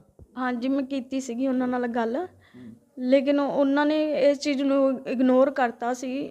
ਤੇ ਥੋੜ੍ਹਾ ਕੁ ਟਾਈਮ ਤਾਂ ਇੰਨਾ ਕੁ 7-8 ਮਹੀਨੇ ਮੇਰੇ ਨਾਲ ਵਧੀਆ ਕੋਆਪਰੇਟ ਕਰਦਾ ਰਿਹਾ ਘਰ ਵਾਲਾ। ਫਿਰ ਉਹਨਾਂ ਨੂੰ ਤਾਂ ਕੁਛ ਨਹੀਂ ਕਿਹਾ ਗਾ, ਲੇਕਿਨ ਅਸੀਂ ਵੀ ਘਰ ਛੱਡ ਕੇ ਸ਼ਹਿਰ ਚਲੇ ਗਏ ਸੀ, ਰਹਿਣ ਲੱਗ ਗਏ ਸੀ ਉੱਥੇ। ਹੈਗਾ ਅਰਸ਼ਦੀਪ ਤੁਹਾਡੀ ਮਰਜ਼ੀ ਦੇ ਨਾਲ ਸ਼ਹਿਰ ਗਿਆ ਸੀ ਜਾਂ ਜਿਹੜਾ ਹੈਗਾ ਤੁਸੀਂ ਉਹਦੇ ਤੇ ਦਬਾਅ ਬਣਾਇਆ ਵੀ ਪਰਿਵਾਰ ਤੁਹਾਡਾ ਤੰਗ ਪਰੇਸ਼ਾਨ ਕਰਦਾ ਤੇ ਮੈਂ ਤੁਹਾਡੇ ਪਰਿਵਾਰ ਦੇ ਨਾਲ ਨਹੀਂ ਰਹਿਣਾ? ਨਹੀਂ, ਮੈਂ ਇੱਦਾਂ ਦਾ ਤਾਂ ਕੁਛ ਵੀ ਨਹੀਂ ਕਿਹਾ ਸੀਗਾ, ਨਾ ਹੀ ਮੇਰੇ ਵੱਲੋਂ ਤਾਂ ਇੱਦਾਂ ਦੀ ਕੋਈ ਗੱਲ ਹੀ ਨਹੀਂ ਹੋਈ ਸੀ। ਮੈਂ ਤਾਂ ਸੋਚ ਲਿਆ ਸੀ ਵੀ ਚਲੋ ਕੋਈ ਨਹੀਂ, ਮੈਂ ਕੋਆਪਰੇਟ ਕਰ ਲੂੰਗੀ। ਤੇ ਇਹਦੀ ਮਰਜ਼ੀ ਸੀਗੀ, ਇਹਨੇ ਕਿਹਾ ਸੀਗਾ ਵੀ ਮੈਂ ਬਾਹਰ ਰਹਿਣਾ ਵਾ, ਆਪਦੀ ਮਰਜ਼ੀ ਮੁਤਾਬਕ ਹੀ ਗਿਆ ਸੀ। ਕਿਉਂਕਿ ਇਹਦੇ ਪਿੰਡ ਵੱਲੋਂ ਇਹਦੇ 'ਤੇ ਦਰਖਾਸਤਾਂ ਦਿੱਤੀਆਂ ਗਈਆਂ ਸੀ, 5 ਦਰਖਾਸਤਾਂ। 5ਵੇਂ ਮਹੀਨੇ ਹਾਲੇ ਮੇਰੇ ਵਿਆਹ ਨੂੰ 4-5 ਮਹੀਨੇ ਹੋਏ ਸੀ ਜਦੋਂ ਦਰਖਾਸਤਾਂ ਹੋਈਆਂ। ਉਹਨਾਂ ਦੀ ਵਜ੍ਹਾ ਕਰਕੇ ਇਹਨੂੰ ਘਰੋਂ ਨਿਕਲਣਾ ਪਿਆ, ਮੇਰੀ ਵਜ੍ਹਾ ਕਰਕੇ ਨਹੀਂ ਸੀ। ਕੀ ਦਰਖਾਸਤਾਂ ਸੀਗੀਆਂ? ਕਿਸ ਸਿਲਸਿਲੇ 'ਚ ਦਰਖਾਸਤਾਂ ਉੱਥੇ ਪਿੰਡ ਨੇ ਦਿੱਤੀਆਂ? ਪਿੰਡ ਦੇ ਕਹਿ ਦਿੰਦੇ ਸੀਗੇ ਵੀ ਇਹ ਡਿਊਟੀ 'ਤੇ ਹੁੰਦਾ ਸੀ, ਲੜਦੇ ਇਹਦੇ ਬ੍ਰਦਰ ਹੁੰਦੇ ਸੀ, ਘਰ ਦੇ ਇਹਦਾ ਪਾਪਾ ਬੋਲਦੇ ਹੁੰਦੇ ਸੀ, ਲੜਦੇ ਹੁੰਦੇ ਸੀ ਲੋਕਾਂ ਨਾਲ। ਐਵੇਂ ਲੜਾਈ ਝਗੜਿਆਂ ਦੇ ਵਿੱਚ ਹੀ ਵੀ ਇਹਦਾ ਨਾਮ ਵੀ ਪਾ ਦਿੰਦੇ ਸੀ। ਇਹਨੂੰ ਸਾਰੇ ਕਹਿਣ ਲੱਗ ਵੀ ਤੂੰ ਮੁਲਾਜ਼ਮ ਆ, ਤੂੰ ਆਪਦਾ ਪਾਸੇ ਰਹਿਣ ਲੱਗ ਜਾ, ਤੈਨੂੰ ਕੋਈ ਨਾ ਕੋਈ ਫਸਾ ਦੂਗਾ। ਇਸ ਚੱਕਰ 'ਚ ਹੀ ਸਾਨੂੰ ਸ਼ਹਿਰ ਜਾਣਾ ਪਿਆ ਸੀ, ਨਾ ਕਿ ਮੇਰੀ ਵਜ੍ਹਾ ਕਰਕੇ। ਜਾਣੀ ਕਿ ਨਾ ਤਾਂ ਤੁਹਾਡੇ ਉਹ ਕਹਿਣ 'ਤੇ ਸ਼ਹਿਰ ਗਿਆ ਤੇ ਨਾ ਆਪਣੇ ਘਰ ਦੇ ਕਲੇਸ਼ ਤੋਂ ਤੈਨੂੰ ਦੂਰ ਕਰਨ ਲਈ, ਇਨਸਾਫ ਦਿਵਾਉਣ ਲਈ ਸ਼ਹਿਰ ਗਿਆ। ਤਾਂ ਉਹਦੀ ਆਪਣੀ ਮਜਬੂਰੀ ਸੀ ਵੀ ਜਿਹੜੇ ਘਰ ਦੇ ਕਲੇਸ਼ ਕਰਦੇ ਸੀ ਤਾਂ ਇਸ ਕਰਕੇ ਉਹਦਾ ਨਾਮ ਵਿੱਚ ਨਾ ਆਵੇ, ਮੁਲਾਜ਼ਮ ਹੋਣ ਕਰਕੇ ਪਰਚਾ ਦਰਜ ਨਾ ਹੋ ਜੇ, ਇਸ ਕਰਕੇ ਉਹ ਸ਼ਹਿਰ ਤੈਨੂੰ ਲੈ ਕੇ ਫਿਰੋਜ਼ਪੁਰ ਲਗਭਗ 6 ਮਹੀਨੇ ਰਿਹਾ, ਜਿੱਥੇ ਤੁਸੀਂ ਰੈਂਟ 'ਤੇ 3 ਮਹੀਨੇ ਰਹੇ ਹਾਂ ਅਸੀਂ, ਸਿਰਫ 3 ਮਹੀਨੇ ਰਹੇ ਹਾਂ। 9ਵਾਂ 10ਵਾਂ ਤੇ 11ਵਾਂ ਮਹੀਨਾ। 12ਵੇਂ ਮਹੀਨੇ ਮੇਰੀ ਨਨਾਣ ਕੋਲੇ ਬੱਚਾ ਹੋਣ ਵਾਲਾ ਸੀ ਤੇ ਮੈਂ 11ਵੇਂ ਮਹੀਨੇ ਦੇ ਲਾਸਟ ਵੀਕ ਵਿੱਚ ਹੀ ਮੈਂ ਇੱਥੇ ਆ ਗਈ ਸੀ ਆਪਦੇ ਪਿੰਡ, ਵੀ ਸਹੁਰੇ ਪਿੰਡ 'ਚ। ਤੇ ਫਿਰ ਮੈਨੂੰ ਜਨਵਰੀ ਤੱਕ ਇੱਥੇ ਰਹੀ, ਮੈਂ ਇਹਨਾਂ ਕੋਲੇ ਸੰਭਾਲਿਆ, ਸਾਰਾ ਕੁਛ ਕੀਤਾ। ਤੇ ਫਿਰ ਬਸ ਮੈਨੂੰ ਉਦੋਂ ਹੀ ਬਸ ਲੜ ਕੇ ਘਰੋਂ ਕੱਢਤਾ ਸੀਗਾ ਮੈਨੂੰ ਜਨਵਰੀ। ਜਦੋਂ ਜਿਹੜਾ ਹੈਗਾ ਤੁਸੀਂ ਕਹਿੰਦੇ ਵੀ ਲੜਾਈ ਝਗੜੇ ਕਰਦੇ ਸੀ, ਤੁਹਾਡੇ ਸਹੁਰੇ ਸੱਸ 'ਤੇ ਜਾਂ ਤੁਹਾਡੇ ਦਿਓਰ 'ਤੇ ਕੋਈ ਪਰਚੇ ਵੀ ਦਰਜ ਹੋਏ? ਪਰਚੇ ਹਾਂਜੀ ਹੋਏ, ਉਹਨਾਂ 'ਤੇ ਪਰਚੇ ਵੀ ਦਰਜ ਆ। ਸਹੁਰੇ 'ਤੇ ਮੇਰੇ 'ਤੇ ਜ਼ਿਆਦਾ ਪਰਚੇ ਹੋਏ ਆ। ਤੇ ਉਹ ਜਿਹੜੇ ਦਿਓਰ ਆ ਉਹ ਵੈਸੇ ਹੀ ਘਰੇ ਪਿੰਡ 'ਚ ਲੜਾਈ ਝਗੜਾ ਕਰਦੇ ਆ, ਕੁੱਟਮਾਰ ਕਰਕੇ, ਚੋਰੀਆਂ ਕਰਕੇ ਘਰੇ ਵੜਦੇ ਆ। ਐਵੇਂ ਦਾ ਮਾਹੌਲ ਇਹਨਾਂ ਦਾ। ਤੁਹਾਡੇ ਸਹੁਰੇ ਦੇ ਨਾਂ 'ਤੇ ਜਿਹੜਾ ਚਾਰਜ ਸ਼ੀਟ ਇੱਕ ਹੋਈ ਹੈ, FIR ਦਰਜ ਹੋਈ ਹੈ 420 ਤੇ 120B ਦਾ, ਇਹ ਕੀ ਮਾਮਲਾ ਸੀ? ਇਹ ਇਹਨਾਂ ਨੇ ਠੱਗੀ ਮਾਰੀ ਸੀਗੀ, ਪੈਸਿਆਂ ਦੀ ਕਿਸੇ ਨਾਲ ਠੱਗੀ ਮਾਰੀ ਸੀਗੀ ਵੀ ਅਸੀਂ ਵੀ ਪੁਲਿਸ ਮੁਲਾਜ਼ਮ ਆ ਤੇ ਅਸੀਂ ਭਰਤੀ ਕਰਦੇ ਹਾਂ। ਉਸ ਚੀਜ਼ ਦੇ ਮਾਮਲੇ 'ਚ ਇਹਨਾਂ ਨੇ ਉਹ ਦੇਖਿਆ ਸੀਗਾ ਵੀ ਇਹਨਾਂ ਮੁੰਡੇ ਭਰਤੀ ਕਰਾਉਂਦੇ ਸੀਗੇ ਤੇ ਉਹ ਇਹਨਾਂ ਨੇ ਪੈਸੇ ਲੈ ਲਏ ਸੀ ਉਹਨਾਂ ਤੋਂ ਤੇ ਕਰਵਾਇਆ ਕੁਛ ਨਹੀਂ ਸੀਗਾ। ਸਿਰਫ ਮੁੰਡਾ ਜਿਹੜਾ ਲੱਗਾ ਕਰਕੇ, ਮੇਰਾ ਹਸਬੈਂਡ ਲੱਗੇ ਕਰਕੇ ਇਹਨਾਂ ਨੂੰ ਐਂ ਹੋ ਗਿਆ ਵੀ ਪੈਸਿਆਂ ਨਾਲ ਭਰਤੀ ਹੋਇਆ ਕਿਤੇ, ਤਾਂ ਉਹ ਇਹਨਾਂ ਨੂੰ ਕਹਿਣ ਲੱਗ ਗਏ ਵੀ ਤੁਸੀਂ ਸਾਡਾ ਮੁੰਡੇ ਭਰਤੀ ਕਰਵਾ ਦਿਓ। ਵੀ ਤੁਹਾਡਾ ਮੁੰਡਾ ਭਰਤੀ ਹੋਇਆ, ਤੁਸੀਂ ਕਿਵੇਂ ਕਰਾਇਆ? ਸਾਡਾ ਵੀ ਉਸੇ ਤਰ੍ਹਾਂ ਜਿਵੇਂ ਪੈਸੇ ਦੇ ਲੈ ਕਰਕੇ ਸਾਡਾ ਮੁੰਡਾ ਵੀ, ਸਾਡਾ ਜਿਹੜਾ ਬੇਰੁਜ਼ਗਾਰ ਨੌਜਵਾਨ ਆ ਕੋਈ, ਉਹ ਵੀ ਭਰਤੀ ਕਰਾ ਦਿਓ। ਉਹਦੇ ਤਹਿਤ ਪੈਸੇ ਇਹਨਾਂ ਨੇ ਪ੍ਰਾਪਤ ਕੀਤੇ ਤੇ ਜਿਹਦੇ ਤਹਿਤ ਪੁਲਿਸ ਪ੍ਰਸ਼ਾਸਨ ਵੱਲੋਂ ਤੁਹਾਡੇ ਜਿਹੜਾ ਸਹੁਰਾ ਸਾਹਿਬ 'ਤੇ ਪਰਚਾ ਦਰਜ ਕਰਨਾ ਪਿਆ। ਹਾਂਜੀ ਹਾਂਜੀ, ਉਹ ਇਹਨਾਂ ਨੇ ਪੈਸੇ ਖਾ ਲਏ ਸੀਗੇ, ਫਿਰ ਵਾਪਸ ਨਹੀਂ ਕੀਤੇ। ਉਹਨਾਂ ਨੇ ਫਿਰ ਪਰਚਾ ਦਰਜ ਕੀਤਾ ਸੀ ਇਹਨਾਂ 'ਤੇ। ਉਹ ਮੇਰੇ ਤੋਂ ਤਾਂ ਪਹਿਲਾਂ ਦੀ ਗੱਲ ਆ। ਤੁਸੀਂ ਮਹਿਲਾ ਮੰਡਲ 'ਚ ਜਦੋਂ ਸ਼ਿਕਾਇਤ ਕੀਤੀ, ਫਿਰ ਉਸ ਤਰ੍ਹਾਂ ਉੱਥੇ ਤੁਹਾਡਾ ਫੈਸਲਾ ਵੀ ਹੋਇਆ, ਇੱਕ ਵਾਰੀ ਲਿਜਾਣ ਦੀ ਵੀ ਗੱਲ ਹੋਈ ਆ, ਇਹ ਕੀ ਮਾਜਰਾ ਰਿਹਾ ਸਰ? ਉੱਥੇ ਮੈਡਮ ਅੰਗਰੇਜ਼ ਕੌਰ ਸੀ, ਉਹਨਾਂ ਨੇ ਵੀ ਮਤਲਬ ਇਹੀ ਕਹੀ ਗਏ ਵੀ ਤੁਸੀਂ ਸਮਝੌਤਾ ਕਰ ਲਓ, ਮੇਰੇ 'ਤੇ ਪ੍ਰੈਸ਼ਰ ਪਾਈ ਗਏ। ਸ਼ਾਇਦ ਉਹ ਮੁਲਾਜ਼ਮ ਕਰਕੇ ਪ੍ਰੈਸ਼ਰ ਪਾਉਂਦੇ ਸੀਗੇ ਜਾਂ ਕੁਛ ਹੋਰ ਗੱਲ ਹੋ ਸਕਦੀ ਆ, ਪਤਾ ਨਹੀਂ। ਲੇਕਿਨ ਪ੍ਰੈਸ਼ਰ ਮੇਰੇ 'ਤੇ ਹੀ ਜ਼ਿਆਦਾ ਪਾਇਆ ਜਾਂਦਾ ਸੀ ਵੀ ਤੂੰ ਸਮਝੌਤਾ ਕਰ ਲਾ ਜਾਂ ਪੈਸੇ ਲੈ ਕੇ ਵੀ ਪਾਸੇ ਹੋ ਜਾ। ਉਹਨਾਂ ਨੇ ਇਹ ਵੀ ਗੱਲ ਕਹੀ ਸੀ ਵੀ ਚਲੋ ਪੈਸੇ ਦਵਾ ਦਿੰਦੇ ਹਾਂ। ਕੋਈ ਕਿਸੇ ਨੇ ਪੈਸਾ ਪੂਸਾ ਨਹੀਂ ਦਵਾਇਆ। ਚਲੋ ਅਸੀਂ ਵੀ ਮੰਨ ਗਏ ਸੀ, ਅਸੀਂ ਵੀ ਕਿਹਾ ਵੀ ਐਵੇਂ ਧੱਕੇ ਖਾਂਦੇ ਫਿਰਾਂਗੇ ਵੀ ਚਲੋ ਪੈਸੇ ਨਾਲ ਨਿਬੜ ਜਾਂਦੇ ਹਾਂ। ਜਦੋਂ ਇਹਨਾਂ ਨੇ ਸੁਧਰਨਾ ਤਾਂ ਹੈ ਨਹੀਂ ਗਾ, ਇਸੇ ਕਰਕੇ ਬਸ ਸਾਨੂੰ ਉਹਨਾਂ ਵੱਲੋਂ ਵੀ ਇਨਸਾਫ ਨਹੀਂ ਮਿਲਿਆ ਗਾ। ਉਹਨਾਂ ਨੇ ਵੀ ਐਪਲੀਕੇਸ਼ਨ ਖਾਰਜ ਹੀ ਕਰਕੇ ਭੇਜਤੀ। ਨਹੀਂ, ਜਦੋਂ ਤੁਹਾਡਾ ਸਮਝੌਤਾ ਹੋਇਆ ਦੇਣ ਲੈਣ ਦਾ, ਤੁਸੀਂ ਕਹਿੰਦੇ ਸਮਝੌਤਾ ਹੋਇਆ, ਲਿਖਤ ਹੋਈ, ਇੱਕ ਸ਼ਰਤ ਰੱਖੀ ਵੀ 2 ਵਾਰੀ ਉਹਨਾਂ ਨੇ ਜਿਹੜੀ ਤੁਹਾਡੀ ਤੈਅ ਹੋਈ ਰਕਮ ਉਹ ਵਾਪਸ ਹੋਣ ਤੋਂ ਬਾਅਦ ਇਸੇ ਸਮਝੌਤੇ ਤਹਿਤ ਹੀ ਖਾਰਜ ਕਰਤੀ ਕਿ ਤੁਸੀਂ ਵਾਪਸ ਲਈ ਐਪਲੀਕੇਸ਼ਨ? ਐਪਲੀਕੇਸ਼ਨ ਤਾਂ ਨਹੀਂ ਵਾਪਸ ਲਈ ਸੀਗੀ, ਇਹਨਾਂ ਨੇ ਖਾਰਜ ਹੀ ਕਰਤੀ ਸੀ ਐਪਲੀਕੇਸ਼ਨ। ਜਦੋਂ ਮੈਡਮ ਕੋਲੇ ਸੀਗੀ, ਉਹ ਜਿਹੜੀਆਂ ਮੇਰੀਆਂ ਚੰਡੀਗੜ੍ਹ ਜਾਂਦੀਆਂ ਸੀ ਜਾਂ ਕਿਤੇ ਵੀ ਸੀ, ਉਹ ਸਾਰੀਆਂ ਇਹਨਾਂ ਕੋਲੇ ਆ ਗਈਆਂ ਸੀ। ਉਹ ਇਹਨਾਂ ਨੇ ਸਾਰੀਆਂ ਹੀ ਖਾਰਜ ਕਰਤੀਆਂ ਸੀ ਵੀ ਸਿਰਫ ਇੱਕ ਵੱਲੋਂ ਵੀ ਸਮਝੌਤਾ ਕਰਤਾ ਸੀ ਸਾਡਾ ਵੀ ਹਾਂ ਪੈਸੇ ਨਾਲ ਨਿਬੜ ਜੂਗਾ। ਤੇ ਇੱਕ ਜਦੋਂ ਰਿਪੋਰਟ ਜਿਹੜੀ ਹੈਗੀ ਆ ਪੁਲਿਸ ਪ੍ਰਸ਼ਾਸਨ ਨੇ ਵਾਪਸ ਦੇਣੀ ਹੁੰਦੀ ਆ ਤਾਂ ਉਹਦਾ ਇੱਕ ਜਿਹੜਾ ਹੈਗਾ ਆਧਾਰ ਬਣਾ ਕੇ ਵੀ ਇਹਨਾਂ ਦਾ ਸਮਝੌਤਾ ਹੋ ਗਿਆ। ਹਾਲਾਂਕਿ ਜਿਹੜਾ ਹੈਗਾ ਦੇਣ ਲੈਣ ਦੋਨਾਂ ਪਰਿਵਾਰਾਂ ਦੇ ਵਿੱਚ ਨਹੀਂ ਹੋਇਆ ਸੀ, ਤਾਂ ਹਰ ਥਾਂ ਤੇ ਜਵਾਬਦੇਹੀ ਜਿਹੜੀ ਹੈਗੀ ਆ ਪੁਲਿਸ ਪ੍ਰਸ਼ਾਸਨ ਤੋਂ ਮਹਿਲਾ ਮੰਡਲ ਵੱਲੋਂ ਸਮਝੌਤੇ ਦੇ ਤਹਿਤ ਵਾਪਸੀ ਕੀਤੀ ਗਈ, ਜਿਸ ਦੇ ਆਧਾਰ ਤੇ ਜਿਹੜਾ ਹੈਗਾ ਇਸ ਪਰਿਵਾਰ ਵੱਲੋਂ ਕੀਤਾ ਹੋਇਆ ਕੇਸ ਅਰਸ਼ਦੀਪ ਤੇ ਉਸਦੇ ਪਰਿਵਾਰ ਤੇ ਉਹ ਖਾਰਜ ਹੋ ਗਿਆ। ਪਰੰਤੂ ਹੁਣ ਤੁਹਾਡੇ ਨਾਲ ਇਹ ਵੀ ਜਾਣਕਾਰੀ ਸਾਂਝੀ ਕਰਦੇ ਹਾਂ ਕਿ ਇਸ ਵੇਲੇ ਸਰਦਾਰ ਜਸਵਿੰਦਰ ਸਿੰਘ ਖਹਿਰਾ ਡਿਪਟੀ ਬਾਘਾ ਪੁਰਾਣਾ ਨੇ ਬਕਾਇਦਾ ਤੌਰ ਤੇ ਇਹਨਾਂ ਨੂੰ ਕਿਹਾ, ਇਸ ਪਰਿਵਾਰ ਨੂੰ, ਕਿ ਦੁਬਾਰਾ ਤੁਸੀਂ ਐਪਲੀਕੇਸ਼ਨ ਦਿਓ, ਜਿਸ ਤਹਿਤ ਅਸੀਂ ਅਰਸ਼ਦੀਪ ਤੇ ਉਸਦੇ ਪਰਿਵਾਰ ਤੇ ਪਰਚਾ ਦਰਜ ਕਰਨ ਦੀ ਜਿਹੜੀ ਗੱਲ ਕਰਾਂਗੇ। ਦੇਖਦੇ ਹਾਂ ਵੀ ਜਿਹੜਾ ਮੋੜ ਕਿਸ ਲੈਵਲ ਤੇ ਇਸ ਕੇਸ ਦੇ ਵਿੱਚ ਲਿਆ ਜਾਂਦਾ। ਮਨਪ੍ਰੀਤ, ਇਹ ਤਾਂ ਨਹੀਂ ਕਿਤੇ ਵੀ ਤੁਸੀਂ ਜਿਹੜਾ ਰਿਸ਼ਤੇ ਖਰਾਬ ਹੋ ਗਏ, ਤੁਹਾਡੇ ਸੱਸ ਸਹੁਰੇ ਨਾਲ ਨਹੀਂ ਬਣੀ, ਅਰਸ਼ਦੀਪ ਨੌਕਰੀ ਪੇਸ਼ਾ ਬੰਦਾ ਹੈਗਾ, ਵੀ ਤੁਸੀਂ ਇਲਜ਼ਾਮ ਲਾ ਕੇ ਪੈਸੇ ਜਿਹੜੇ ਹੈਗੇ ਆ ਉਹਨਾਂ ਤੋਂ ਪ੍ਰਾਪਤ ਕਰਨ ਦੀ ਇੱਕ ਲਾਲਚ ਦੇ ਵਿੱਚ ਤੁਸੀਂ ਇਹ ਸਾਰਾ ਕੁਝ ਕਰਦੇ ਹੋਵੋ? ਨਹੀਂ, ਐਵੇਂ ਦੀ ਨਹੀਂ ਗੱਲ। ਜਦੋਂ ਮੈਨੂੰ ਤਾਂ ਪਹਿਲੀ ਦਰਖਾਸਤ ਦਿੱਤੀ ਸੀ, ਉਹਨਾਂ ਨੇ ਸਮਝੌਤਾ ਹੀ ਕੀਤਾ ਸੀ ਵੀ ਅਸੀਂ ਲੈ ਜਾਵਾਂਗੇ। ਮੈਨੂੰ ਲੈ ਕੇ ਨਹੀਂ ਗਏ ਗੇ। ਫਿਰ ਮੇਰੇ ਘਰ ਦੇ ਮੈਨੂੰ 2-3 ਦਿਨ ਬਾਅਦ ਛੱਡ ਕੇ ਗਏ। ਛੱਡਣ ਗਏ ਤਾਂ ਮੇਰੇ ਉੱਥੇ ਸਹੁਰੇ ਨੇ, ਮੇਰੀ ਸੱਸ ਨੇ ਤੇ ਦਿਓਰ ਨੇ ਸਾਨੂੰ ਕੁੱਟਣ ਦੀ ਕੋਸ਼ਿਸ਼ ਕੀਤੀ। ਉਹਨਾਂ ਨੇ ਸਾਨੂੰ ਮਾਰਨ ਦੀ ਕੋਸ਼ਿਸ਼ ਕੀਤੀ ਅਤੇ ਅਸੀਂ ਫਿਰ ਉੱਥੋਂ ਭੱਜੇ। ਅਤੇ ਸਾਨੂੰ ਉੱਥੇ ਆ ਕੇ ਅਸੀਂ ਮੈਡਮ ਅੰਗਰੇਜ਼ ਕੌਰ ਨੂੰ ਫਿਰ ਦੱਸਿਆ ਵੀ ਸਾਡੇ ਨਾਲ ਐਂ ਕੀਤੀ ਇਹਨਾਂ ਨੇ। ਉਹਨਾਂ ਨੇ ਕਿਹਾ ਵੀ ਰਿਪੋਰਟ ਦੇ ਦਿਓ ਤੁਸੀਂ, ਐਂ ਫਲਾਨਾ। ਪਰ ਸਾਨੂੰ ਉੱਥੇ ਹੀ ਸਮਝ ਲੱਗ ਗਿਆ ਸੀਗਾ ਵੀ ਇਹ ਨਹੀਂ ਚਾਹੁੰਦੇ ਗੇ, ਕਿ ਮੈਨੂੰ ਰੱਖਣਾ ਨਹੀਂ ਚਾਹੁੰਦੇ ਗੇ। ਇਹ ਵੀ ਜਦੋਂ ਤੁਹਾਡੇ ਹਸਬੈਂਡ ਨਾਲ ਅਰਸ਼ਦੀਪ ਨਾਲ ਗੱਲ ਹੋਈ, ਫਿਰ ਤੁਹਾਡੇ ਪਰਿਵਾਰ ਨਾਲ ਹੋਈ, ਸਾਨੂੰ ਇਹ ਪਤਾ ਲੱਗਿਆ ਵੀ ਅੱਜ ਹਾਲਾਤ ਇੰਨੇ ਵਿਗੜੇ ਹੋਏ ਆ, ਪਰੰਤੂ ਵਿਆਹ ਤੋਂ 2 ਸਾਲ ਪਹਿਲਾਂ ਤੁਹਾਡੇ ਪਰਿਵਾਰ ਦੇ ਨਾਲ ਉਸ ਪਰਿਵਾਰ ਦਾ ਬੜਾ ਵਾਹ ਵਾਸਤਾ ਸੀ, ਆਉਣ ਜਾਣ ਸੀ, ਤੁਸੀਂ ਹਰ ਫੰਕਸ਼ਨਾਂ 'ਤੇ ਇਕੱਠੇ ਹੁੰਦੇ ਸੀ। ਨਾਲ ਦੀ ਨਾਲ ਕਿਤੇ ਨਾ ਕਿਤੇ ਇਹ ਵੀ ਸੁਣਿਆ ਤੁਸੀਂ ਇੱਕ ਦੂਜੇ ਦਾ ਆਰਥਿਕ ਤੌਰ 'ਤੇ ਸਹਿਯੋਗ ਵੀ ਕਰਦੇ ਸੀ। ਹਾਂਜੀ, ਹਾਂਜੀ। ਵਿਆਹ ਤੋਂ ਪਹਿਲਾਂ 2018 ਵਿੱਚ ਸਾਡੀ ਅੰਗੇਜਮੈਂਟ ਹੋਈ ਸੀ, ਅਤੇ ਉਸ ਦੌਰਾਨ ਮਤਲਬ ਸਾਲ ਪੈ ਗਿਆ ਸੀ ਵਿਆਹ ਨੂੰ। ਅਤੇ ਉਸ ਦੌਰਾਨ ਹਲੇ ਟ੍ਰੇਨਿੰਗ 'ਤੇ ਹੀ ਸੀਗੇ, ਅਤੇ ਉਸ ਟਾਈਮ ਅਸੀਂ ਵੀ ਮੇਰੇ ਪਾਪਾ ਇਹਨੂੰ ਜਦੋਂ ਇਹ ਕਹਿ ਦਿੰਦਾ ਸੀ ਮੇਰੇ ਕੋਲ, ਡੈਡੀ ਮੇਰੇ ਕੋਲ ਪੈਸੇ ਹੈ ਨਹੀਂ ਗੇ ਵੀ ਮੈਨੂੰ ਚਾਹੀਦੇ ਆ, ਕਿਉਂਕਿ ਉਸ ਟਾਈਮ ਉਹਦੀ 10,000 ਰੁਪਇਆ ਤਨਖਾਹ ਹੁੰਦੀ ਸੀ ਟ੍ਰੇਨਿੰਗ ਦੌਰਾਨ, ਅਤੇ ਉਹ ਲੱਗ ਲੁੱਗ ਜਾਂਦੀ ਸੀਗੀ, ਜਾਂ ਫਿਰ ਉੱਥੇ ਜ਼ਰੂਰਤ ਪੈਂਦੀ ਸੀ ਜਦੋਂ ਪੈਸੇ ਧੇਲੇ 5,000 10,000 ਡੈਡੀ ਦੇ ਮੈਨੂੰ, ਫਿਰ ਡੈਡੀ ਨੇ ਪਾ ਦੇਣਾ। ਕਈ ਵਾਰੀ ਮੇਰੇ ਸਹੁਰੇ ਨੇ ਵੀ ਕਿਹਾ ਵੀ ਅਰਸ਼ਦੀਪ ਨੂੰ ਪੈਸੇ ਦੀ ਲੋੜ ਹੈ, ਵੀ ਬਾਈ ਤੁਸੀਂ ਵੀ ਪੈਸੇ ਉਹਨੂੰ ਪਾ ਦਿਓ, ਵੀ ਮੈਂ ਦੂਰ ਆ ਕਿਤੇ ਫਲਾਨਾ, ਐਵੇਂ ਬਹਾਨੇ ਮਾਰ ਦਿੰਦੇ ਸੀ। ਫਿਰ ਸਾਨੂੰ ਪੈਸੇ ਪਾਉਣੇ ਪੈਂਦੇ ਸੀ। ਸਾਨੂੰ ਉਦੋਂ ਹੀ ਮਾਇੰਡ 'ਚ ਲੱਗਿਆ ਸੀਗਾ ਵੀ ਐਵੇਂ ਹੁੰਦਾ ਨਹੀਂ, ਵੀ ਜਿਵੇਂ ਕਰਦੇ ਪਏ ਆ ਚੰਗਾ ਨਹੀਂ ਲੱਗਦਾ। ਔਰ ਖਾਸ ਕਰਕੇ ਮੈਨੂੰ ਤਾਂ ਬਿਲਕੁਲ ਨਹੀਂ ਪਸੰਦ ਸੀਗਾ ਵੀ ਘਰ ਵਾਲਾ ਇੱਦਾਂ ਦਾ ਹੋਵੇ ਕਿ ਪੈਸੇ ਮੰਗੀ ਜਾਵੇ। ਜਾਣੀ ਕਿ ਤੇ ਤੁਹਾਡੀ ਜਿਹੜੀ ਅੰਗੇਜਮੈਂਟ ਦੇ ਤਹਿਤ ਹੀ ਜਿਹੜੀ ਹੈਗੀ ਪੈਸੇ ਦੀ ਮੰਗ ਬਹਾਨਿਆਂ ਦੇ ਰਾਹੀਂ ਚੱਲਦੀ ਰਹਿੰਦੀ ਸੀ। ਤਾਂ ਇਹਦਾ ਮਤਲਬ ਇਹ ਵੀ ਹੈ ਵੀ ਅਰਸ਼ਦੀਪ ਦੀ ਜਦੋਂ ਨੌਕਰੀ ਲੱਗੀ ਆ ਉਹਦੇ ਵਿੱਚ ਤੁਹਾਡੇ ਪੇਕੇ ਪਰਿਵਾਰ ਦਾ ਯੋਗਦਾਨ ਵੀ ਰਿਹਾ, ਆਪਾਂ ਇਹ ਵੀ ਮੰਨ ਕੇ ਚੱਲਦੇ ਹਾਂ। ਅਤੇ ਅਰਸ਼ਦੀਪ ਨੂੰ ਇਹ ਵੀ ਅਪੀਲ ਕਰਦੇ ਹਾਂ, ਜੇਕਰ ਤੁਹਾਡੇ ਬੇਰੁਜ਼ਗਾਰੀ ਤੋਂ ਤੁਹਾਨੂੰ ਨੌਕਰੀ ਤੱਕ ਦਾ ਸਫ਼ਰ ਤੈਅ ਕਰਨ ਦੇ ਵਿੱਚ ਇਸ ਤਰ੍ਹਾਂ ਦਾ ਜਿਹੜਾ ਸਹਿਯੋਗ ਦਿੱਤਾ ਇਸ ਪਰਿਵਾਰ ਵੱਲੋਂ, ਲਧਾਈ ਕੇ ਪਰਿਵਾਰ ਵੱਲੋਂ, ਅਤੇ ਤੁਹਾਨੂੰ ਵੀ ਜਿਹੜਾ ਹੈਗਾ ਇਸ ਪਰਿਵਾਰ ਦਾ ਖਿਆਲ ਰੱਖਣਾ ਚਾਹੀਦਾ ਸੀ। ਮਨਪ੍ਰੀਤ ਦਾ ਸਤਿਕਾਰ ਕਰਨ ਦੀ ਲੋੜ ਸੀ, ਇਹਨਾਂ ਰਿਸ਼ਤਿਆਂ ਨੂੰ ਠੀਕ ਕਰਨ ਦੀ ਇੱਕ ਵਾਰੀ ਕੋਸ਼ਿਸ਼ ਕਰਨ ਦੀ ਲੋੜ ਸੀ, ਅਤੇ ਤੁਸੀਂ ਜਿਹੜਾ ਹੈਗਾ ਸਹਿਯੋਗ ਦਿੰਦੇ ਰਹੇ। ਹਾਂਜੀ, ਸਹਿਯੋਗ ਦਿੰਦੇ ਰਹੇ ਅਸੀਂ ਲਾਸਟ ਤੱਕ। ਮਤਲਬ ਜਿੰਨਾ ਚਿਰ ਵਿਆਹ ਹੁੰਦਾ ਰਿਹਾ ਅਸੀਂ ਹਰ ਇੱਕ ਪਾਸੇ ਕੋਆਪਰੇਟ ਕਰਦੇ ਸੀਗੇ ਉਹਦੇ ਨਾਲ। ਵੀ ਸਾਨੂੰ ਐਂ ਸੀ ਵੀ ਐਂ ਨਾ ਕਹਿ ਦੇਵੇ ਵੀ ਮੇਰੇ ਸਹੁਰੇ ਇੱਦਾਂ ਦੇ, ਵੀ ਮੈਨੂੰ ਮੇਰਾ ਕਹਿਣਾ ਨਹੀਂ ਮੰਨਦੇ ਗੇ, ਮੇਰਾ ਨਹੀਂ ਮੇਰੀ ਮੰਨਦੇ ਗੇ। ਫਿਰ ਮੇਰੇ ਬ੍ਰਦਰ ਦੀ ਮੈਰਿਜ ਹੋਈ, ਅਸੀਂ ਲੀੜੇ ਕੱਪੜੇ ਕੋਲੋਂ ਬਣਾ ਕੇ ਦਿੱਤੇ ਉਹਨੂੰ, ਸਾਰਾ ਕੁਛ ਕੀਤਾ। ਫਿਰ 2-3 ਦਿਨ ਇੱਥੇ ਰਹੇ ਵੀ ਸਾਡੇ ਕੋਲੇ। 5.25 ਲੱਖ ਰੁਪਇਆ ਤੁਸੀਂ ਜਿਹੜਾ ਨਗਦ ਝੋਲੀ 'ਚ ਪਾਇਆ ਸੀ, ਉਹ ਕੀ ਮੰਗ ਸੀ ਅਤੇ ਤੁਸੀਂ ਕਿਉਂ ਦਿੱਤਾ? ਮੰਗ ਇਹਨਾਂ ਦੀ ਸਿਰਫ ਗੱਡੀ ਕਰਕੇ ਸੀ, ਵੀ ਸਾਨੂੰ ਗੱਡੀ ਚਾਹੀਦੀ ਹੈ। ਉਹ ਵੀ ਮੇਰੇ ਘਰ ਵਾਲੇ ਵੱਲੋਂ ਵੀ ਸੀਗੀ ਅਤੇ ਸਹੁਰੇ ਵੱਲੋਂ ਵੀ ਸੀ। ਇਹਨਾਂ ਨੇ ਕਿਹਾ ਸੀਗਾ ਵੀ ਸਾਨੂੰ ਵੀ ਗੱਡੀ ਦੇ ਜਾਂ ਤਾਂ ਪੈਸੇ ਦੇ ਦਿਓ, ਵੀ ਅਸੀਂ ਵੱਡੀ ਗੱਡੀ ਲੈ ਲਾਂਗੇ ਜਾਂ ਫਲਾਨਾ। ਕਹਿੰਦੇ 10 ਲੱਖ ਵਾਲੀ ਗੱਡੀ, ਪਹਿਲਾਂ ਤਾਂ ਇਹਨਾਂ ਨੇ 10 ਲੱਖ ਵਾਲੀ ਕਿਹਾ ਸੀਗਾ ਗੱਡੀ ਦਾ ਸਾਨੂੰ। ਅਸੀਂ ਕਿਹਾ ਵੀ ਇੰਨੇ ਅਸੀਂ ਅਫੋਰਡ ਨਹੀਂ ਕਰ ਪਾਉਂਦੇਗੇ, ਵੀ ਅਸੀਂ ਇੰਨਾ ਨਹੀਂ ਦੇ ਸਕਦੇਗੇ, ਵੀ ਅਸੀਂ ਆਲਟੋ ਦੇ ਪੈਸੇ ਦੇ ਸਕਦੇ, ਵੀ ਆਲਟੋ ਗੱਡੀ ਦੇ। ਇਹ ਕਹਿੰਦੇ ਪੈਸੇ ਦੇ ਦਿਓ, ਵੀ ਅਸੀਂ ਆਪਦੇ ਕੋਲੋਂ ਪਾ ਕੇ ਗੱਡੀ ਵੱਡੀ ਲੈ ਲਾਂਗੇ। ਫਿਰ ਜਿਹੜੀ ਗੱਡੀ ਲਈ ਉਹਨਾਂ ਨੇ? ਗੱਡੀ ਲਈ, ਲੇਕਿਨ ਸੈਕਿੰਡ ਹੈਂਡ ਆਲਟੋ ਲਈ, ਉਹ 1,80,000 ਦੀ ਆਈ ਆ।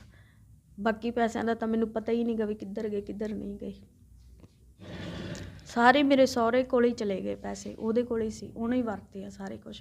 ਕਿਉਂਕਿ 30 ਦਸੰਬਰ ਨੂੰ 2018 ਵਿੱਚ ਇਲੈਕਸ਼ਨ ਸੀਗੀਆਂ, ਪੰਚਾਇਤੀ ਇਲੈਕਸ਼ਨ ਸੀ, ਉਹਦੇ ਵਿੱਚ ਉਹ ਖੜੇ ਸੀਗੇ ਅਤੇ ਉਹਦੇ ਵਿੱਚ ਹੀ ਸਾਰਾ ਪੈਸਾ ਖਰਚ ਕਰਤਾ ਉਹਨਾਂ ਨੇ। ਕਿਉਂਕਿ ਸਾਡੇ ਸਿਰਫ 15 ਦਿਨ ਹੀ ਹੋਏ ਸੀ ਵਿਆਹ ਨੂੰ, ਉਹਨਾਂ ਨੇ ਉਸੇ 'ਚ ਹੀ ਪੈਸੇ ਖ਼ਤਮ ਕਰਤੇ। ਅਤੇ ਨਾ ਮੈਂ ਪੁੱਛਿਆ ਉਹਨਾਂ ਨੂੰ ਵੀ ਮੇਰੇ ਪੈਸੇ ਕਿੱਧਰ ਗਏ ਕਿੱਧਰ ਨਹੀਂ ਗਏ, ਮੈਂ ਉਹਨਾਂ ਨੂੰ ਇੱਕ ਵਾਰੀ ਵੀ ਨਹੀਂ ਪੁੱਛਿਆ ਗਾ। ਕਿਉਂਕਿ ਤੁਸੀਂ ਜਦੋਂ ਜਿਹੜੇ ਪੈਸੇ ਦੇਤੇ ਸੀ ਫਿਰ ਤੁਹਾਡਾ ਹੱਕ ਵੀ ਨਹੀਂ ਬਣਦਾ ਸੀ, ਪਰੰਤੂ ਜਿਹੜੇ ਹੈਗੇ ਆ ਇਸ ਪਰਿਵਾਰ ਵੱਲੋਂ ਦਿੱਤੇ ਗਏ ਪੈਸੇ ਸਹਿਯੋਗ ਗੱਡੀ ਦੇ ਲਈ, ਤਾਂ ਉਹਨਾਂ ਨੇ ਰਾਜਨੀਤੀ ਦੇ ਕਾਰਨ ਉਹ ਪੈਸਾ ਬਰਬਾਦ ਕਰ ਦਿੱਤਾ, ਅਤੇ ਜਿਸ ਦੇ ਲਈ ਜਿਹੜਾ ਹੈਗਾ ਉਹ ਕਾਮਯਾਬ ਵੀ ਨਹੀਂ ਹੋ ਸਕੇ, ਆਪਣੀ ਰਾਜਨੀਤੀ ਦੇ ਵਿੱਚ ਆਪਣੀ ਸਰਪੰਚੀ ਜਿਹੜੀ ਹਾਸਲ ਵੀ ਨਹੀਂ ਕਰ ਸਕੇ। ਪਰੰਤੂ ਦੋਸਤੋ ਇੱਥੇ ਇਹ ਹੈਗਾ ਵੀ ਉੱਥੋਂ ਹੀ ਮੁੱਢ ਵੱਜਦਾ ਇਸ ਕਲੇਸ਼ ਦਾ, ਕਿਉਂਕਿ ਤੁਸੀਂ ਕਿਸੇ ਦਾ ਕਮਾਈ ਦਾ ਪੈਸਾ ਜਦੋਂ ਨਜਾਇਜ਼ ਤੌਰ 'ਤੇ ਵਰਤੋਂ ਕਰਦੇ ਆ ਤਾਂ ਤੁਹਾਡੇ ਘਰ ਦੇ ਵਿੱਚ ਉਹ ਚੀਜ਼ਾਂ ਨਹੀਂ ਬਣਦੀਆਂ ਜਿਨ੍ਹਾਂ ਦੀ ਲੋੜ ਹੁੰਦੀ ਆ। ਜਿਵੇਂ ਮਨਪ੍ਰੀਤ ਨੇ ਦੱਸਿਆ ਕਿ ਜਿਹੜੀ ਹੈਗੀ ਇੱਕ ਗੱਡੀ, ਨਵੀਂ ਗੱਡੀ ਦੇ ਵਿੱਚ ਕੁਛ ਹਿੱਸੇਦਾਰੀ ਇਹਨਾਂ ਨੇ ਪਾਈ ਕਿ ਨਵੀਂ ਗੱਡੀ ਅਸੀਂ ਲਵਾਂਗੇ, ਜਿਹੜੀ ਸਾਡੀ ਧੀ ਜਿਹੜੀ ਆ ਸਾਡੇ ਇੱਥੇ ਪਿੰਡ ਆਪਦੇ ਪੇਕੇ ਪਿੰਡ ਆਊਗੀ ਤਾਂ ਖੂਬਸੂਰਤ ਗੱਡੀ 'ਤੇ ਆਊਗੀ, ਆਪਣਾ ਦੋਨੇ ਜੀ ਆਪਣੀ ਖੁਸ਼ੀ ਆਉਣਗੇ, ਆਪਣੇ ਸਾਧਨ 'ਤੇ ਜਾਣਗੇ। ਪਰੰਤੂ ਉਹ ਪੈਸਾ ਜਿਹੜਾ ਹੈਗਾ ਵੋਟਾਂ ਦੇ ਤਹਿਤ ਵਰਤਿਆ ਗਿਆ, ਅਤੇ ਨਾਲ ਦੀ ਨਾਲ ਜਿਹੜਾ ਹੈਗਾ ਇੱਕ ਆਲਟੋ ਗੱਡੀ, ਪੁਰਾਣੀ ਗੱਡੀ ਲੈ ਲਈ, ਜਿਹਦੇ 'ਚ ਮਨਮੁਟਾਵ ਸ਼ੁਰੂ ਹੁੰਦੇ ਗਏ। ਅਤੇ ਜਦੋਂ ਕਿਤੇ ਮਨਪ੍ਰੀਤ ਉਹਨਾਂ ਨੂੰ ਇਸ ਗੱਲ ਦਾ ਸਵਾਲ ਕਰਦੀ ਸੀ ਤਾਂ ਉਹ ਸੱਸ ਅਤੇ ਸਹੁਰਾ ਇਹਨਾਂ ਦੇ ਜਿਹੜੇ ਅਰਸ਼ਦੀਪ ਦੇ ਪਿਤਾ ਅਤੇ ਉਹਨਾਂ ਦਾ ਭਰਾ ਕੁੱਟਮਾਰ ਵੀ ਕਰਦੇ ਸੀ। ਹਾਲਾਤ ਬਹੁਤ ਨਾਜ਼ੁਕ ਰਹੇ। ਇਹਨਾਂ ਹਾਲਾਤਾਂ ਦੇ ਵਿੱਚ ਇਸ ਵੇਲੇ ਜਿਹੜੀ ਹੈਗੀ ਆ ਮਨਪ੍ਰੀਤ, ਜਿਵੇਂ ਇੱਥੇ ਆਪਦੇ ਪੇਕੇ ਪਿੰਡ ਰਹਿੰਦੀ ਆ, ਨਾਲ ਦੀ ਨਾਲ ਕਈ ਬਿਮਾਰੀਆਂ ਦੀ ਸ਼ਿਕਾਰ ਵੀ ਹੋ ਰਹੀ ਆ। ਮਾਨਸਿਕ ਤੌਰ 'ਤੇ ਵੀ ਤਵਜ਼ਨ ਜਿਹੜਾ ਹੈਗਾ ਇਸ ਤਰ੍ਹਾਂ ਦਾ ਡਾਵਾਂਡੋਲ ਆ ਕਿ ਉਹ ਸਿਰਫ ਰੋਣ ਤੋਂ ਬਿਨਾਂ ਕੋਈ ਵੀ ਗੱਲ ਨਹੀਂ ਕਰ ਸਕਦੀ। ਕੀ ਕਹਿਣਾ ਚਾਹੋਗੇ ਤੁਸੀਂ ਜਿਹੜਾ ਸਾਡੇ ਦਰਸ਼ਕਾਂ ਦੇ ਨਾਲ ਕਿਸ ਤਰ੍ਹਾਂ ਦਾ ਜਿਹੜਾ ਹੈਗਾ ਆਪਣਾ ਜਿਹੜਾ ਮਾੜਾ ਐਕਸਪੀਰੀਅੰਸ ਆ ਸਾਂਝਾ ਕਰੋਗੇ ਵੀ ਤੁਸੀਂ ਕਿਵੇਂ ਜਿਹੜਾ ਆਪਦੀ ਜ਼ਿੰਦਗੀ ਨੂੰ ਠੀਕ ਕਰ ਸਕਦੇ ਆ? ਮੈਂ ਤਾਂ ਇਹੀ ਕਹੂੰਗੀ ਵੀ ਕੁੜੀਆਂ ਨੂੰ ਆਪਦੇ ਪੈਰਾਂ 'ਤੇ ਸਟੈਂਡ ਹੋਣਾ ਚਾਹੀਦਾ ਹੈ, ਕਿਸੇ ਦੇ ਮੁਹਤਾਜ ਨਹੀਂ ਰਹਿਣਾ ਚਾਹੀਦਾ ਗਾ। ਕਿਉਂਕਿ ਅੱਜ ਮੇਰੇ ਪਿਓ ਨੇ ਮੇਰੇ ਪੈਸੇ ਲਗਾਏ ਆ, ਮੈਨੂੰ ਉਹਨਾਂ ਤੋਂ ਵੀ ਸੁਣਨਾ ਪੈਂਦਾ ਹੈ ਬਹੁਤ ਕੁਛ।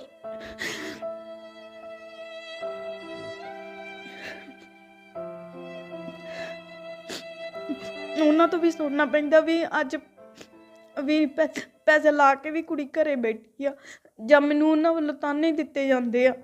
ਅਤੇ ਮੈਂ ਖੁਦ ਪਰੇਸ਼ਾਨ ਆ ਕਿ ਅਗਰ ਅੱਜ ਮੈਂ ਸਟੈਂਡ ਹੁੰਦੀ ਤਾਂ ਮੇਰੇ ਨਾਲ ਅੱਜ ਆਹ ਹਾਲਾਤ ਨਾ ਹੁੰਦੇ।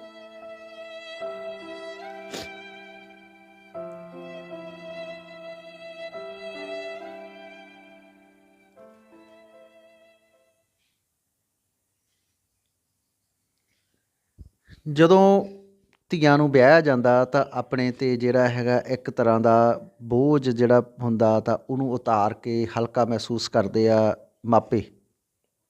ਪਰੰਤੂ ਜਦੋਂ ਹਾਲਾਤ ਫਿਰ ਸਹੁਰਿਆਂ ਦੇ ਘਰ ਵੀ ਮਾੜੇ ਹੋਣ ਧੀਆਂ ਦੇ, ਤਾਂ ਜਿੱਥੇ ਧੀਆਂ ਦਾ ਦਰਦ ਉਹਨਾਂ ਦੇ ਸਿਰ ਚੜ੍ਹ ਕੇ ਬੋਲਦਾ, ਉੱਥੇ ਘਰ ਦੇ ਵਿੱਚ ਕਲੇਸ਼ ਅਤੇ ਜਿਹੜਾ ਦੁੱਖ ਹਰ ਵਕਤ ਸਤਾਉਂਦਾ ਰਹਿੰਦਾ।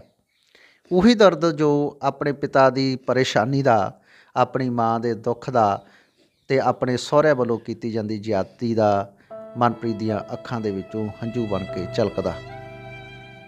ਅਸੀਂ ਸੋਚਦੇ ਹਾਂ ਵੀ ਇਸ ਤਰ੍ਹਾਂ ਦੀ ਕੋਈ ਵੀ ਧੀ ਦੁਖੀ ਨਾ ਹੋਵੇ, ਅਤੇ ਪੁਲਿਸ ਪ੍ਰਸ਼ਾਸਨ ਅਤੇ ਅਦਾਲਤ ਆਪਣਾ ਬਣਦਾ ਫਰਜ਼ ਨਿਭਾ ਕੇ ਮਨਪ੍ਰੀਤ ਨੂੰ ਇਨਸਾਫ ਦਿਵਾਉਣ ਦੀ ਕੋਸ਼ਿਸ਼ ਕਰਨ।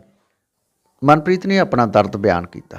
ਅਤੇ ਹੁਣ ਗੱਲ ਕਰਦੇ ਮਨਪ੍ਰੀਤ ਦੇ ਪਿਤਾ ਸਰਦਾਰ ਦਰਸ਼ਨ ਸਿੰਘ ਹੋਰਾਂ ਨੇ, ਜਿਨ੍ਹਾਂ ਨੇ ਸਾਰੀ ਬਾਹ ਲਾ ਕੇ ਮਨਪ੍ਰੀਤ ਦਾ ਰਿਸ਼ਤਾ ਜਿਹੜਾ ਉਗੋਕੇ ਪਿੰਡ ਫਿਰੋਜ਼ਪੁਰ ਦੇ ਵਿੱਚ ਤੈਅ ਕੀਤਾ, ਅਤੇ ਉਸ ਨੌਜਵਾਨ ਨੂੰ ਜਿਹੜਾ ਇਹਨਾਂ ਦਾ ਜਵਾਈ ਅਰਸ਼ਦੀਪ ਸੀ। ਬੇਸ਼ੱਕ ਮਨਪ੍ਰੀਤ ਨੇ ਇਹ ਮੰਨਿਆ ਕਿ ਅਰਸ਼ਦੀਪ ਬਹੁਤ ਚੰਗਾ, ਇਹਨਾਂ ਦੀ ਕੇਅਰ ਵੀ ਕਰਦਾ ਸੀ, ਪਰੰਤੂ ਹਾਲਾਤ ਘਰ ਦੇ ਵਿਗੜਦੇ ਰਹੇ ਅਤੇ ਰਿਸ਼ਤਾ ਕਮਜ਼ੋਰ ਹੁੰਦਾ ਗਿਆ।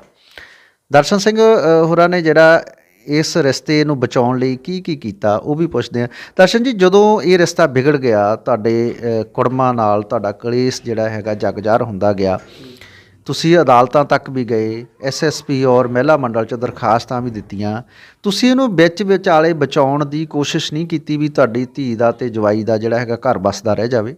ਅਸੀਂ ਬਚਾਉਣ ਦੀ ਕੋਸ਼ਿਸ਼ ਵੀ ਕੀਤੀ ਸੀ। ਅਸੀਂ ਦੋਨੇ ਪੰਚਾਇਤ ਸਾਡੀ ਪਿੰਡ ਲਧਾਈਕਿਆਂ ਦੀ ਅਤੇ ਉੱਥੇ ਦੀ ਪੰਚਾਇਤ ਲੈ ਕੇ ਗਏ ਸੀ, ਜਿਹਦੇ ਵਿੱਚ ਮਤਲਬ ਉਹਨਾਂ ਨੇ ਅਸੀਂ ਦੋਨੇ ਇਕੱਠੇ ਹੋਏ ਸੀ, ਪਰ ਉਹ ਪੰਚਾਇਤ ਦੇ ਵਿੱਚ ਨਹੀਂ ਆਏ। ਪੰਚਾਇਤ ਨੇ ਉਹਨਾਂ ਦੇ ਨੇ ਲਿਖਤੀ ਰੂਪ 'ਚ ਸਾਨੂੰ ਦਿੱਤਾ ਵੀ ਉਹ ਦੂਸਰਾ ਵਿਆਹ ਕਰਾਈ ਬੈਠਾ। ਅੱਛਾ, ਇਹ ਦੋਸਤੋ ਗ੍ਰਾਮ ਪੰਚਾਇਤ ਉਗੋਕੇ ਜਿਹੜੀ ਆ ਫਿਰੋਜ਼ਪੁਰ ਦੀ ਹੈ, ਉਗੋਕੇ ਦੀ ਪੰਚਾਇਤ ਫਿਰੋਜ਼ਪੁਰ, ਜਿਹਦੇ ਵਿੱਚ ਲਿਖਿਆ ਹੋਇਆ ਬਕਾਇਦਾ ਵੀ ਦੋਨਾਂ ਪੰਚਾਇਤਾਂ ਦੇ ਵਿੱਚ ਬੈਠ ਕੇ ਇਹਨਾਂ ਨੇ ਆਪਣੀ ਪੰਚਾਇਤ ਲਧਾਈਕਿਆਂ ਤੋਂ ਦਰਸ਼ਨ ਸਿੰਘ ਹੋਰੀ ਲੈ ਕੇ ਗਏ ਅਤੇ ਨਾਲ ਦੀ ਨਾਲ ਉੱਥੋਂ ਦੀ ਪੰਚਾਇਤ ਨੇ ਇਤਲਾਹ ਦਿੱਤੀ ਅਰਸ਼ਦੀਪ ਦੇ ਪਰਿਵਾਰ ਨੂੰ, ਪਰ ਉੱਥੇ ਉਹ ਹਾਜ਼ਰ ਨਹੀਂ ਹੋਏ। ਅਤੇ ਉਸ ਤੋਂ ਬਾਅਦ ਉਹਨਾਂ ਨੇ ਕੀ ਕਿਹਾ, ਇਹਦੇ ਵਿੱਚ ਲਿਖਿਆ ਹੋਇਆ ਵੀ ਉਹ ਜਿਹੜਾ ਅਰਸ਼ਦੀਪ ਆ ਉਹ ਸਾਡੀ ਪੜਤਾਲ ਦੇ ਵਿੱਚ ਦੂਸਰਾ ਵਿਆਹ ਕਰਵਾ ਚੁੱਕਿਆ, ਅਤੇ ਜਦੋਂ ਵੀ ਕਿਸੇ ਕਿਸਮ ਦੀ ਸਰਕਾਰੀ ਦਰਬਾਰੇ ਸਾਡੀ ਪੰਚਾਇਤ ਦੀ, ਉਗੋਕੇ ਦੀ ਪੰਚਾਇਤ ਦੀ ਲੋੜ ਪਊਗੀ ਤਾਂ ਅਸੀਂ ਤੁਹਾਡੇ ਦਰਸ਼ਨ ਸਿੰਘ ਹੋਰਾਂ ਦੇ ਪਰਿਵਾਰ ਦੇ ਨਾਲ ਸਹਿਮਤ ਹਾਂ। ਜਿਸ ਤਰ੍ਹਾਂ ਦੀ ਉਹ ਇਹਨਾਂ ਦੇ ਖਿਲਾਫ ਕਾਰਵਾਈ ਕਰਵਾਉਣਾ ਚਾਹੁੰਦੇ ਆ, ਅਸੀਂ ਉਹਦੇ ਵਿੱਚ ਇਹਨਾਂ ਦਾ ਸਾਥ ਦੇਵਾਂਗੇ। ਨਾਲ ਦੀ ਨਾਲ ਇਸ ਰਿਸ਼ਤੇ ਨੂੰ ਨੇਪਰੇ ਚਾੜ੍ਹਨ ਵਾਲੇ ਜਿਹੜੇ ਵਿਚੋਲੇ ਨੇ ਵੀ ਸਹਿਮਤੀ ਪ੍ਰਗਟ ਕੀਤੀ ਆ ਕਿ ਜਿੱਥੇ ਵੀ ਮੇਰੀ ਗਵਾਹੀ ਜਿਹੜੀ ਹੈਗੀ ਆ ਮੰਗੀ ਜਾਊਗੀ, ਮੈਂ ਉਹ ਗਵਾਹੀ ਦੇਣ ਨੂੰ ਤਿਆਰ ਹੋਊਂਗਾ, ਕਿਉਂਕਿ ਕਸੂਰ ਸਹੁਰੇ ਪਰਿਵਾਰ ਦਾ, ਯਾਨੀ ਕਿ ਮਨਪ੍ਰੀਤ ਦੇ ਸਹੁਰੇ ਪਰਿਵਾਰ ਦਾ ਇਹਦੇ ਵਿੱਚ ਸਾਬਤ ਹੁੰਦਾ। ਉਸ ਤੋਂ ਬਾਅਦ ਜਿਹੜਾ ਹੈਗਾ ਤੁਸੀਂ ਫਿਰ ਜਿਹੜਾ ਹੈਗਾ ਇਹ ਗੱਲਬਾਤ ਹੋਈ, ਉਹਨਾਂ ਨੇ ਲਿਖ ਕੇ ਦਿੱਤਾ, ਫਿਰ ਤੁਸੀਂ ਅੱਗੇ ਕੀ ਕੀਤਾ? ਅਸੀਂ ਦਰਖਾਸਤ ਦਿੱਤੀ ਸੀ ਐਸਐਸਪੀ ਸਾਹਿਬ ਦੇ। ਅਸੀਂ ਫਿਰ ਹੋਰ ਦਰਖਾਸਤਾਂ ਦਿੱਤੀਆਂ ਜੀ ਫਿਰ ਐਸਐਸਪੀ ਸਾਹਿਬ।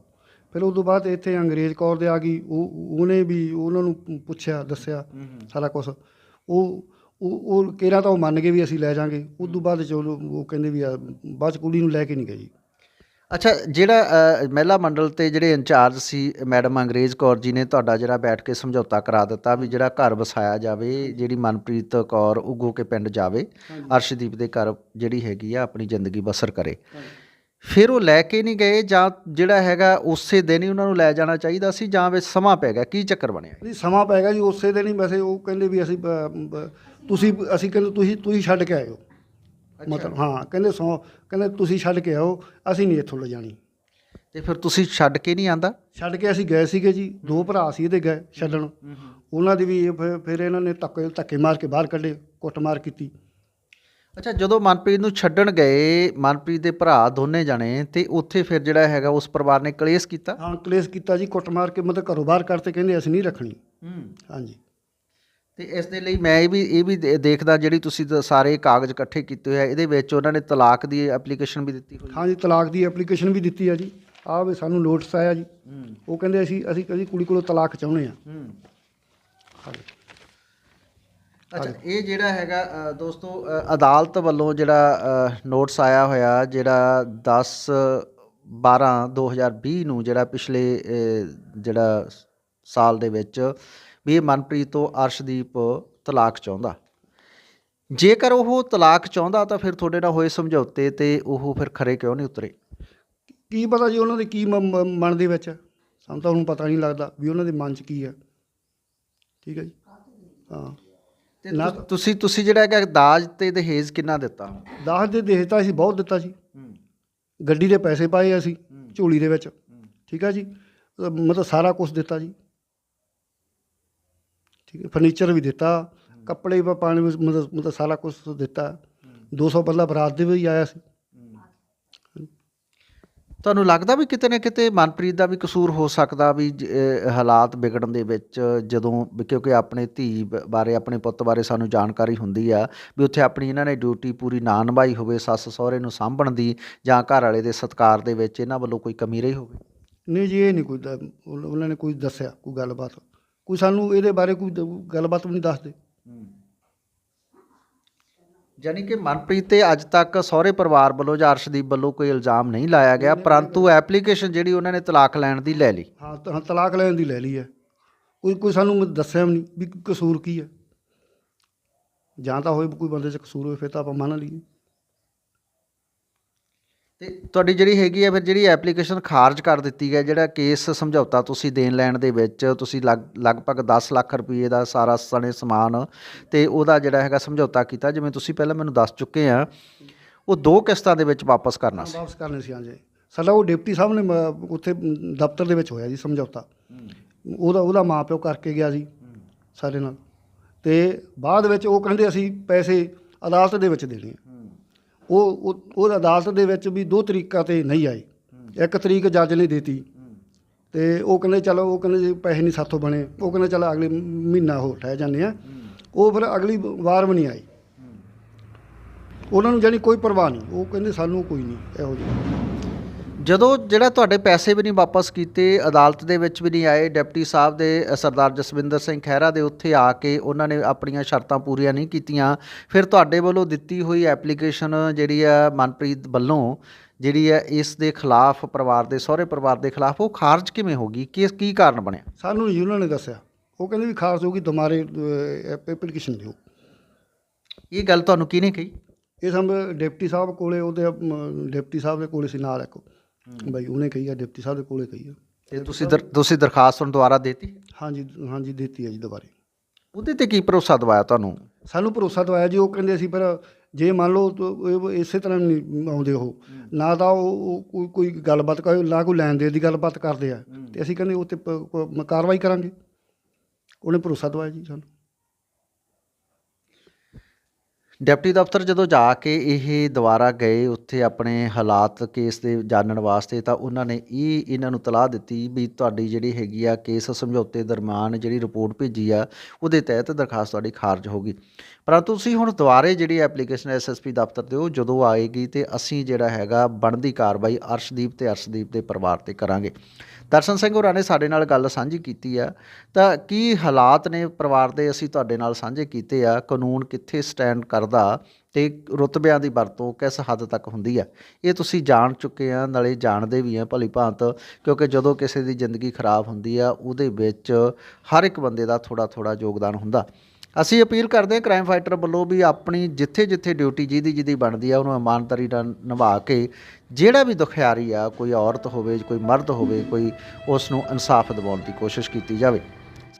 ਕ੍ਰਾਈਮ ਫਾਈਟਰ ਲਈ ਨਿਰਮਲ ਕਲਿਆਣ, ਰੇਸ਼ਮ ਸਿੰਘ ਮਾਣੂਕਿਆਂ ਦੇ ਲਈ ਲਦਾਈਕੇ ਤੋਂ ਬਹੁਤ ਬਹੁਤ ਧੰਨਵਾਦ।